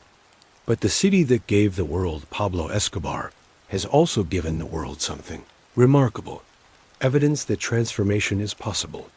The cable car systems that connect Medellin's poor hillside neighborhoods to the city center, the world-class libraries built in the barrios, the urban renewal projects in the comunas, the poor neighborhoods where Escobar once walked as a hero, that have turned some of the most violent areas in the city into places of genuine community life. The retired D-agents Steve Murphy and Javier Pina, speaking at a Chicago event in 2022, said they were proud that Medellin was no longer the murder capital of the world. It was a simple statement. It carried the weight of everything they had witnessed in that city during the years when it was trying to tear itself apart. The Hacienda Naples, the vast estate with the dinosaur statues and the zoo and the bullring, was seized by the Colombian government after Escobar's death. For years it sat empty and looted, local people carrying off whatever they could. Eventually it was converted into a theme park. Tourists can visit it today. The front gate still carries the little white plane that Escobar mounted there as a trophy of his first drug run to the United States. The zoo, long since emptied of its exotic animals, is now a children's water park, and the hippos still roam the rivers. There are approximately 150 of them now. Scientists and wildlife authorities have debated for years about what to do. Culling them is controversial. Relocating them is expensive and logistically daunting. Sterilizing them is slow. The most likely outcome, many biologists now believe, is that the Colombian river hippo population will continue to grow and spread indefinitely. A species native to Africa has established itself in South America because one man imported 4 of them for his private zoo in the 1980s. They have survived everything. They have outlasted the cartel, the search block, the D, and every Colombian government initiative. They are, in their way, the most durable legacy of Pablo Escobar. In the immediate years after Escobar's death, a significant and unresolved question lingered. Where was the money? Pablo Escobar's personal fortune was estimated at $25 to $30 billion at its peak. Of that, a substantial portion was accounted for, confiscated, spent, given away, burned, or eaten by rats. But substantial is a relative term when you begin with $30 billion, even accounting for the most conservative estimates of losses. The sums that remain unaccounted for are staggering. Escobar was known to have buried cash in fields, in walls, in the grounds of properties across Colombia. He had money in Panama, in Swiss bank accounts, in real estate holdings across multiple countries held through layers of shell companies. The pursuit of this money occupied Colombian and American financial investigators for years after his death. Two former CIA operations officers, Ben Smith and Doug Locks, spent years investigating the question of Escobar's hidden fortune, which became the basis for a Discovery Channel series called Finding Escobar's Millions. Using sophisticated electromagnetic sensors, drone technology, and forensic analysis, they searched properties and spoke with people who had direct knowledge of the cartel's financial operations. They found some things. They did not find the main cash. By most informed estimates, billions of dollars in Pablo Escobar's money remain hidden somewhere in Colombia, in walls of houses, in fields, in the beds of rivers. Some of it has probably rotted into meaninglessness. Cash does not keep well in tropical conditions. A fact Escobar himself acknowledged. Some of it was found and quietly pocketed by people who never told anyone. Some of it may genuinely still be there, waiting. There is a story, corroborated by family members and associates, that Escobar had a system of coded maps, that the locations of his principal stashes were encoded in documents or items that only he fully understood. Whether those maps exist, whether anyone has them, whether they have ever been decoded, these are questions that Colombian treasure hunters and investigators have spent decades trying to answer. What is certain is that the drug trade Escobar pioneered generated an amount of money that fundamentally distorted the Colombian economy and Colombian society in ways that are still being felt. The narco money that flowed through Medellin in the 1980s inflated property values, corrupted institutions at every level, funded the paramilitaries that went on to wage their own wars in the 1990s and 2000s, and created dependencies and patterns that do not simply dissolve when the original source is eliminated. The money moved. It became legitimate businesses. It became political donations. It became real estate. It became university tuitions for the children of people who never asked where the original money came from. The laundering of Pablo Escobar's money, the transformation of cocaine profits into respectable economic activity, was a project that employed thousands of people, some of whom knew exactly what they were doing, and some of whom chose not to know. This is another story Netflix did not tell, the money story. Not the colorful details of rubber bands and burned bills, but the systematic, institutional story of how billions of dollars of cocaine, money moved through the Colombian and international financial system, how it was absorbed into the legitimate economy, and who benefited from that absorption. The terror campaign that Pablo Escobar waged against Colombia in the years between 1984 and his surrender in 1991 killed thousands of people. Judges, politicians, police officers, journalists, people sitting on airplanes, people walking past government buildings when truck bombs went off outside, and it worked. This is the most disturbing part of the legacy, the part that history books and television dramas tend to gloss over. Pablo Escobar waged a terror campaign against the Colombian state with a specific objective, the elimination of extradition to the United States. He achieved that objective. In 1991, the new Colombian constitution banned extradition. Pablo Escobar murdered his way to a constitutional amendment. The lesson this taught, not just in Colombia, but everywhere, is one of the most troubling in modern criminal history. It is the lesson that a sufficiently violent, sufficiently well-funded, sufficiently strategic criminal organization can, with enough persistence and enough blood, force a democracy to change its laws. Colombia eventually reinstituted extradition in 1997. After Escobar's death, after the Cali cartel had risen and fallen, after the political will had been rebuilt through the sacrifice of new generations of prosecutors and judges and police officers who chose to hold the line. But it took years.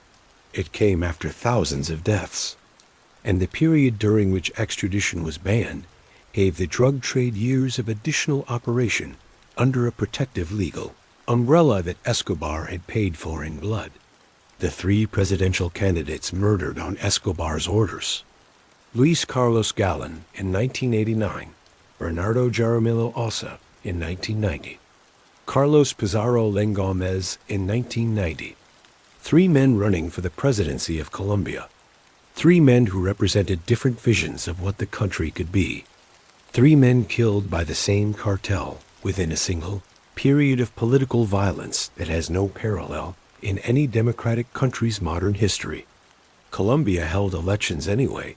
Cesar Gaviria was elected president in 1990, running explicitly in tribute to his murdered colleague Galán, explicitly pro-extradition, and then once in office, presiding over the negotiated surrender that gave Escobar la Catedral and the Constitutional Convention that gave him the extradition ban he had paid for in those presidential lives. The politics of survival in a country being bombed and shot at are different from the politics of principle in a country at peace. This is not a criticism of individual Colombian politicians. It is an observation about what happens to societies under sustained terrorist pressure. They adapt. They compromise. They look for any path that reduces the immediate violence, even at the cost of longer-term principle. But the lesson was learned, and the lesson is, it is possible to bomb and murder your way to political change. Colombia's experience with Escobar is a case study in precisely that, and it has been studied and adapted and applied in various forms by criminal and terrorist organizations across the world in the decades since. This is the legacy that is never discussed in the glamorized narco culture that Escobar's story has generated. The influence on the drug trade, the influence on narco-terrorism as a tactic, the proof of concept that a criminal organization can effectively hold a state hostage. Netflix's Narcos premiered in August 2015. It was an immediate international phenomenon. It ran for 3 seasons covering the Colombian cartels, then extended into Narcos, Mexico for 4 additional seasons covering the Mexican drug trade. By any measure of cultural impact, it was one of the most globally influential crime dramas ever made. The show used a documentary style with genuine archival footage intercut with dramatizations. It hired real D-agents as technical consultants. It filmed in actual locations in Colombia. The opening credits showed historical photographs.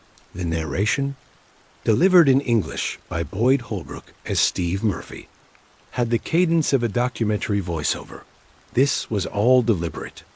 The documentary aesthetic was designed to lend the show authority, to create in viewers the feeling that they were watching historical truth, not historical fiction, and it worked. Millions of viewers came away from Narcos believing they had a solid factual understanding of Pablo Escobar and the Medellin cartel. But the gap between what the show told and what actually happened is significant. Not in every detail. Many of the broad strokes are accurate, and the production team did substantial research. But in specific, meaningful ways that matter. The portrayal of Javier Pina's role in the Cali cartel investigation was invented. His actual role was confined to the Medellin years. This is not a minor creative liberty. It is the fabrication of a central character's central actions across 2 entire seasons.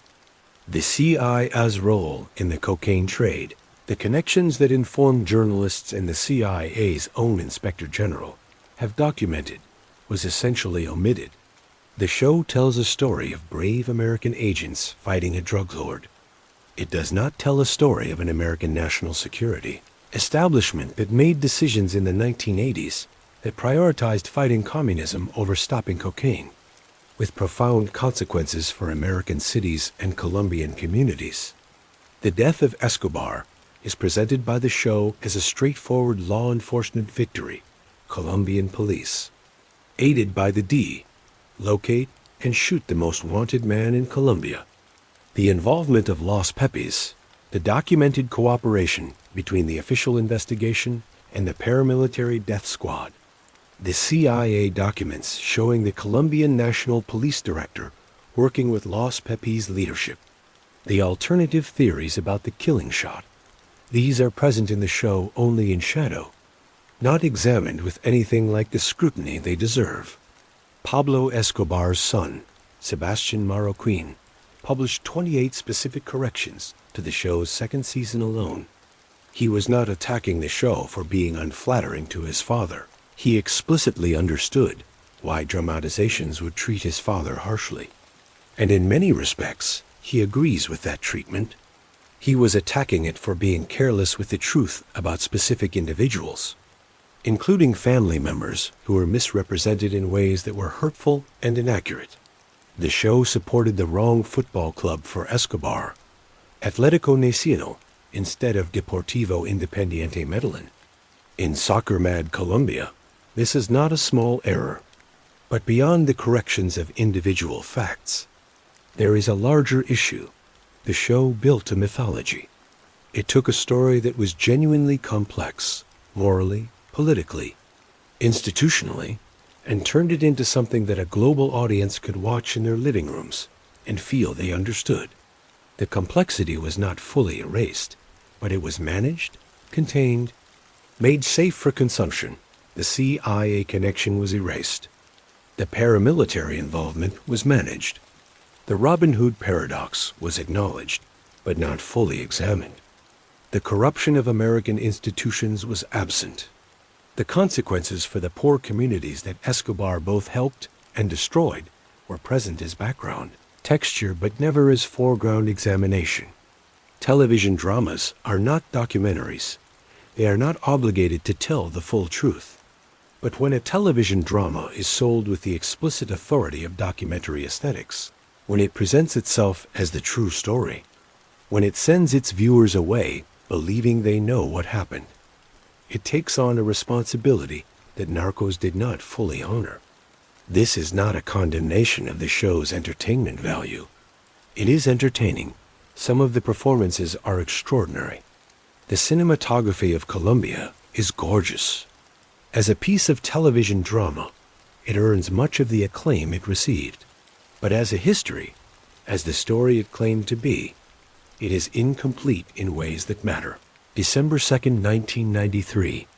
The body on the rooftop, the celebrations in the street, the grief in the barrios. What came next? The immediate aftermath in Colombia was a period of complicated, incomplete transition. The Medellin cartel, without Escobar, essentially dissolved. Its members scattered. Some were killed, some were captured. Some integrated into the Cali cartel's operation. Some went independent. Some retired with whatever fortune they had accumulated and tried to become ordinary people. The Cali cartel's moment of dominance was brief. By 1995 and 1996, under the Gaviria administration's successor, Ernesto Samper, the Colombian government, under enormous pressure from the United States, which had actually accused Samper himself of receiving cartel money for his presidential campaign, moved against the Cali leadership. The Rodriguez Oriela brothers were arrested. Jose Santa Cruz Londoco was killed. By 1996, the Cali kingpins were in Colombian prisons, and the organization was effectively dismantled. This was not the end of Colombian drug trafficking. It was the end of the era of the giant, vertically integrated, identifiable cartel, the era of the single dominant organization, whose name the whole world knew and whose leader's face appeared in magazines. What replaced it was more diffuse, harder to target, and in many ways more resilient. Smaller organizations, looser networks, paramilitary groups with drug trafficking sidelines, regional operations without a single dominant personality. and then the shift to Mexico. This migration happened gradually and was driven by geography, logistics, and the simple business logic of supply chains.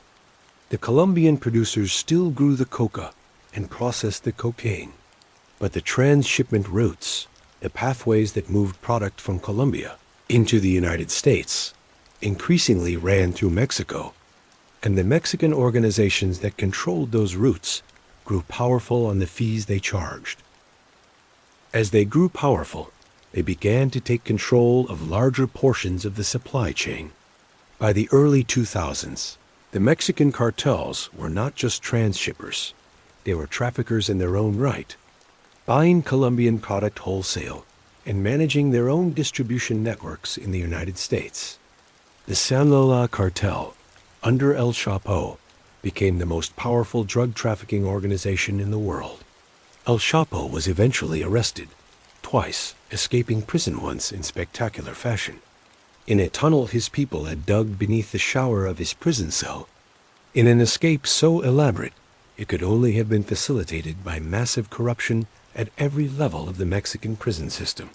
He was eventually extradited to the United States, the extradition that Pablo Escobar killed thousands of people to prevent, and convicted in 2019, sentenced to life in an American supermax prison. The irony is precise. The outcome Escobar sacrificed everything to prevent was eventually delivered to his successor. El Chapo sits in an American prison today. Pablo Escobar died on a rooftop rather than allow it. Whether this represents justice, irony, or simply the grinding indifference of historical outcomes is a question without a clean answer. Pablo Escobar has become one of the most recognizable faces in the world. His image appears on T-shirts sold in markets from Bangkok to Buenos Aires. His mugshot, the 1976 photograph of him in a white shirt, relaxed, almost amused, looking directly at the camera with the confidence of a man who knows the handcuffs won't hold, is reproduced endlessly. His name functions as shorthand in a dozen languages for a certain kind of criminal genius, a certain kind of outsized, larger-than-life criminal ambition. Medellin has grappled with this in conflicted, uncomfortable ways. The city that Escobar terrorized and built housing in and used as his personal empire has become, in certain respects, a destination for a specific kind of dark tourism. People come to see the sights. La Catedral, Hacienda Naples, the neighborhood of La Candelaria, where he grew up, the graves, the murals, the places where the history happened. Many Colombians find this deeply objectionable. They have worked for 30 years to build a city and a country that is defined by something other than cocaine and murder. They have rebuilt institutions. They have invested in innovation. They have told the story of Medellin's transformation in international forums as a model of urban resilience. And then foreign tourists arrive and want to see the Escobar sites and want to have their photographs taken where he died and wear T-shirts with his face.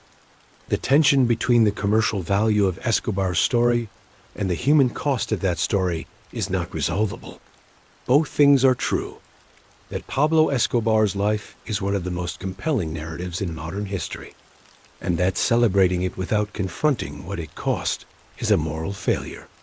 Netflix, by making Narcos a global phenomenon, contributed to both sides of this.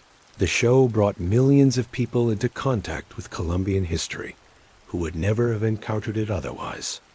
It generated enormous interest in Medellin as a city, contributing to the tourism economy that Colombians are in some ways grateful for, and in others, deeply uncomfortable with. And it shaped the global understanding of what happened, an understanding that is, as we have discussed, significantly incomplete. The narco culture that Escobar's story has generated, the music, corridos, the fashion, the Escobar aesthetic, the Netflix aesthetic of the cartel drama, the dozens of books and documentaries and dramatizations, exists in a permanent tension with the reality of what that culture was built on. Thousands of graves, destroyed families, corruption that undermined democracy for decades. A generation of Colombian children who grew up in a country at war with itself. Sebastian Marroquin has spoken about this with remarkable clarity. He does not glorify his father. He does not deny what his father did. He spends his time and his platform trying to shift the conversation from fascination with the spectacle to reckoning with the cost. He is, in the landscape of people who were directly formed by Pablo Escobar's story, perhaps the most honest witness. We have come a long way from that rooftop. We have gone back to the farm in Rio Negro, to the child who stole tombstones and sold fake diplomas. We have followed him through the contraband years and into the cocaine boom, through the founding of the cartel and the building of the empire, through the political ambitions and their violent consequences, through the terror campaign and the luxury prison and the escape and the manhunt. We have arrived at the rooftop, and we have sat with the question that remains unanswered. And we have gone further into the spaces Netflix did not go, into the CIA-shaped shadow over the cocaine trade, into the paramilitary death squads that operated alongside the official manhunt, into the real story of the D agents who admitted they worked with people they should not have worked with, into the 28 errors that the killer's own son cataloged and published for the world to see. What is the final truth about Pablo Escobar? He was born into a country that had abandoned its poor. He grew up watching money and power being exercised without accountability. He decided that the rules, the laws, the institutions, the social contract applied to people who had something to lose, and that he had nothing to lose. He was right, and then he was wrong. And the distance between those two moments was $30 billion and 4,000 graves. He was a product of specific historical conditions. The poverty of Medellin in the 1960s, the cocaine boom of the 1970s, the structural corruption of Colombian institutions, the CIA's decision to look the other way at cocaine trafficking in exchange for anti-communist cooperation, the failure of the Colombian state to provide the poor with any alternative to the only latter being offered. All of these things are true, and he was also a man who made choices. He chose to kill Rodrigo Lara Bonilla. He chose to bomb Avianca Flight 203. He chose to murder Fernando Galino and Gerardo Moncada inside his own prison.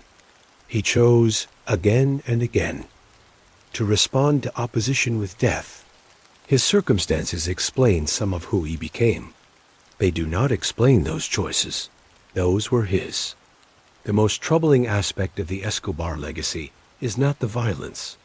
Violence, however extreme, fits into comprehensible categories. The most troubling aspect is the love. The people who genuinely loved him, who loved him not out of fear, not because he paid them, but because he had built them houses and lit their soccer fields and shown up when the government had not. The children who grew up in houses he funded, the families in the barrios who protected him during his last year, not because he threatened them, but because they had a bond with him that was real. A society that produces a Pablo Escobar, that creates the conditions under which his particular combination of ambition, violence, and generosity could make him a beloved figure to hundreds of thousands of people, is a society that has failed its poor in a fundamental, structural way. The problem Escobar represented was not solved by his death. It was not solved by the dismantling of the Medellin cartel. It was not solved by the arrests of the Cali Rodriguez Orielas. The problem was, and is, poverty, inequality, the institutional abandonment of the forgotten, and the willingness of powerful nations to manage the symptoms of these problems with violence and incarceration, rather than addressing the causes.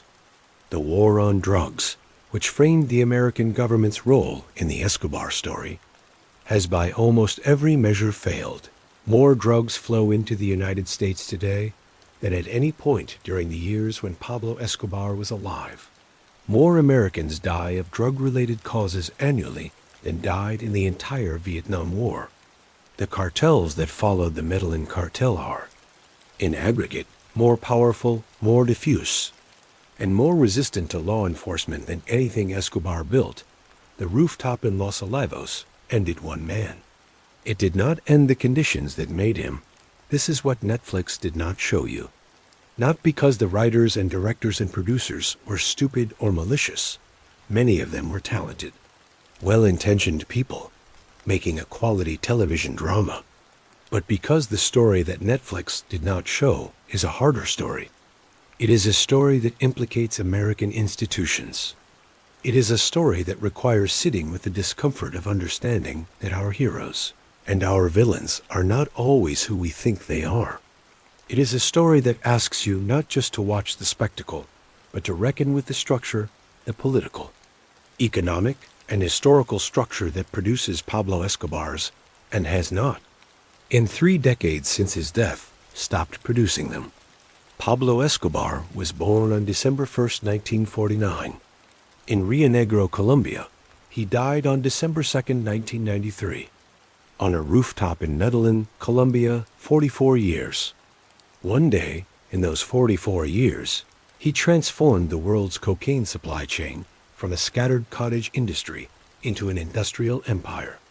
He made himself one of the wealthiest men on earth. He corrupted a democracy. He bombed a passenger plane. He assassinated presidential candidates and ministers of justice and hundreds of police officers.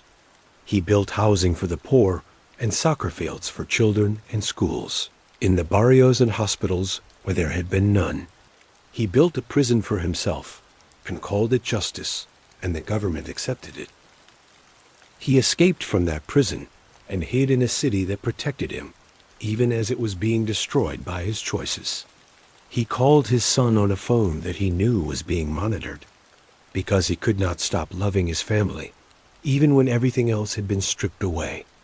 He died the day after his birthday, barefoot on a rooftop with one bodyguard, with his empire long since collapsed around him, with his family in exile, with the 2 most powerful law enforcement agencies in the Western Hemisphere closing in. And the question that remains, the question of what actually happened in those final seconds, whose bullet killed him, is one that Colombia and history have not answered, perhaps will not answer. What we know is that he is gone. What we know is that what he built is gone. What we know is that what he built it on, the poverty, the inequality, the abandoned communities, the corruptible institutions, the geopolitical calculations that made cocaine a useful tool rather than a crisis to be addressed. Much of that remains. The hippos still swim in the Colombian rivers. The questions still echo on the rooftop. And somewhere in the jungle, or under a field, or inside the wall of a house in Medellin that looks like any other house, the money waits. We have come to the end of the story, or rather, we have come to the end of the part of the story that has an ending. Pablo Escobar is not a story about a monster. He is a story about what happens when the world creates conditions in which monstrosity becomes not just possible but profitable, beloved, and politically powerful. He is a story about what institutions do when they are compromised, how they adapt, how they negotiate, how they tell themselves that this particular accommodation is necessary, and that some other line further down the road is the real one they will hold. He is a story about what happens when one nation's geopolitical priorities, the American decision to fight communism at all costs, including the cost of ignoring a cocaine trade that was devastating, American cities intersects with another nation's structural poverty in ways that create a catastrophe neither nation has ever fully accounted for. He is a story about what television does with real history, how it takes the complex and makes it consumable, how it takes the uncomfortable and makes it entertaining, how it serves up the spectacle while quietly editing out the parts that would disturb the audience too much. And he is a story about a boy born on a farm outside Medellin in 1949, who looked at the world and decided it owed him something, and spent 44 years collecting the debt. The only question worth sitting with After all the facts, all the numbers, all the violence, all the money, all the corruption, all the love, is this one. What do we do with a world that keeps making the same conditions? That creates the same abandoned poor, the same corruptible institutions, the same geopolitical calculations, the same vacuum that the next Pablo Escobar will step into? Because he will come, he has already come, in various forms. In various countries, he will come again. The rooftop in Los Olivos did not answer that question. Neither did Netflix. You know the story now. The full story, the one they hid, what you do with it, that part is yours. We prefer a grave in Colombia to a prison in the United States. Los Extraditables, the front organization Pablo Escobar created for himself. He was a megalomaniac. Not only that, he was rich. He believed in power and that he could change the world through his power. D. Agent Javier Pina. Speaking about Pablo Escobar, my father was a person who didn't understand that you can love your family and still destroy the families of others. Sebastian Marroquin, son of Pablo Escobar. If you made it to the end, you know what to do. Subscribe, like. Share this with someone who thinks they already know the Narcos story. Drop your city and time in the comments. I'll see you next time with another story they didn't want you to hear. Sleep well. And remember, the most dangerous stories are always the ones someone decided you shouldn't hear. Good night.